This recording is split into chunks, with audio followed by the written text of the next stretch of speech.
Morning guys, and welcome to Hollywood Hills for 2021 episode number 10. So you know me, I'm always talking about single digits and double digits. We are finally in the double digits and we are about to click the halfway marker of March. March for me is where everything really kicks off. I've been talking about that for a little while and it really has.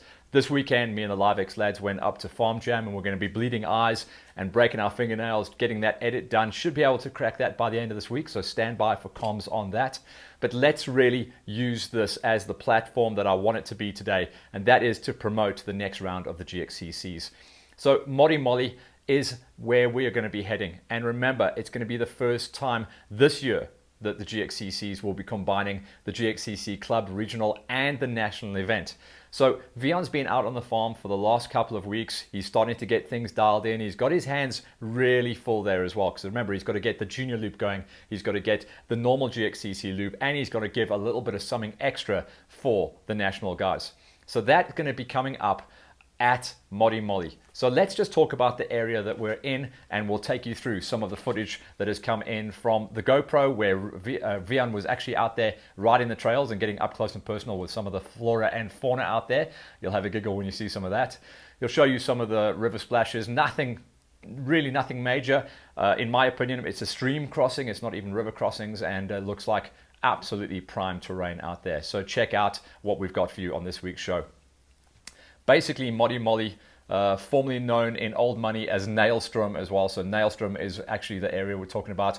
If you guys are heading up there, there's tons of places to stay, but practically you're talking about staying in the Bella Bella area and then traveling on a little bit further to Nailstrom. So from Joburg, I know from my place in Randburg, it's around about 2 hours 30, 2 hours 40 on a good run. So I really would promote you guys going up and staying in that area. Otherwise, it's going to be a hell of a long day. We're using multiple farms out there. So as with Vion's style, since he's been involved and the main man who sets up all the tracks and runs and owns GXCC along with his wife Miranda, he likes to go to places, certainly for now, that we haven't raced on before. And this is definitely one of those places.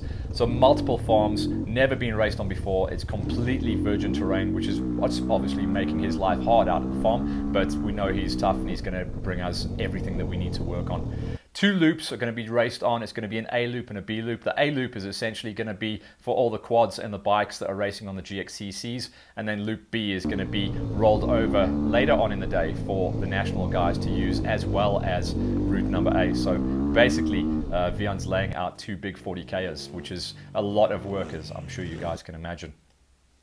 The loop for the GXCC route that the guys are trying to get down to is around about a 45, 46K. And as far as the terrain goes, cut grassland, as you can see on the videos. Quite thick sand under that grass as well, but it's not rhodium sand. It does actually offer quite a lot of grip out there. So a couple of guys like to talk about tires, and you're probably looking at a medium compound tire for this kind of terrain. I don't think the tires will chew up too bad. You're not going to need gummies. You're really not going to be in the mountains or anything like that. There is going to be a little bit of rocks at the base of some of the mountains that we work in, but nothing gnarly, nothing tech or anything like that. But they are going to try and keep the average speed down to under the magical 60k an hour marker for the senior motorcycles as well. So hardly any wet ground to work with. 2 stream crossings that we can see, and really they haven't had much rain out there, and it looks like we are at the end of the rainy season also.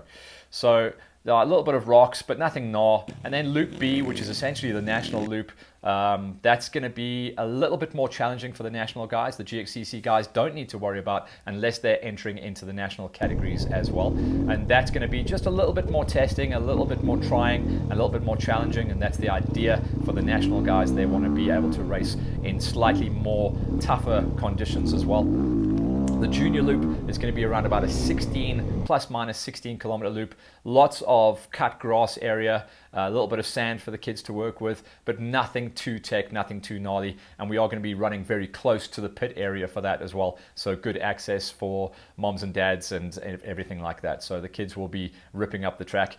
In fact, that's the track that's going to be used for the time trial of the national guys as well. So there is going to be more comms coming out in the next week and the next week and a half as we build up to the event, but that junior 16 kilometer loop will be used before the juniors go out in the morning as the time trial loop for the national guys. So the first thing that happens in the day is going to be the national guys go out on the time trial. They'll open up the track, which is great for the juniors actually. It actually helps them out.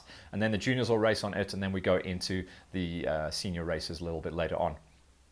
So time trials is going to be run on the junior loop. That is confirmed. When you guys see this terrain as well, you'll understand it is beautiful terrain, absolutely stunning up there, a beautiful part of the country. But remember, it is going to be gnarly hot. I mean, we are kind of like coming into an early autumn, but it is going to be starting to really heat up there. It always is. So I'm expecting the midday highs in the high 30s, maybe tickling into the low 40s. So remember, it's going to be all about hydration and really getting your hydration, food, and fueling strategy all dialed in and perfect. But we really hope that you've enjoyed the footage that Vian's been gathering for us out there. He's been back and forth. It's a long way up there, and he's doing a great job. I think you guys will agree with us as well. So we're doing our best as Hollywood Hills and LiveX to try and help these guys promote their events and give you guys as much information to work with. But remember, this isn't the only platform. On the GXCC website and on the GXCC Facebook page, there's going to be a ton of information coming down the pipe over the next 2 weeks, which will give the idea of how the day is going to be running and how we're going to be dovetailing, working with the GXCC Club, regional and nationals all on the same day. It's all manageable, but it is going to be a nice busy one as well. For now, we're going to sign off with that. We'll let Vian get back to the farm and deal with what he's got to do. We'll let you guys get your entries in as well, because of course entries are now officially open there on Race Control. So get those entries in as quick as you can. We want to see the GXCCs go back into the 350 and 400 plus numbers. We're very excited about where the racing is at the moment, and everything seems to be in really good shape. For now, me and the lads are going to go into studio. We're going to smash out the Farm Jam edit, so keep your eyes on the comms for that, and then we start to get ourselves ready and build up to Moddy Molly GXCC number 2 and the Motorcycle SA National Cross Countries round number 1. Get entered. We'll see you guys out there.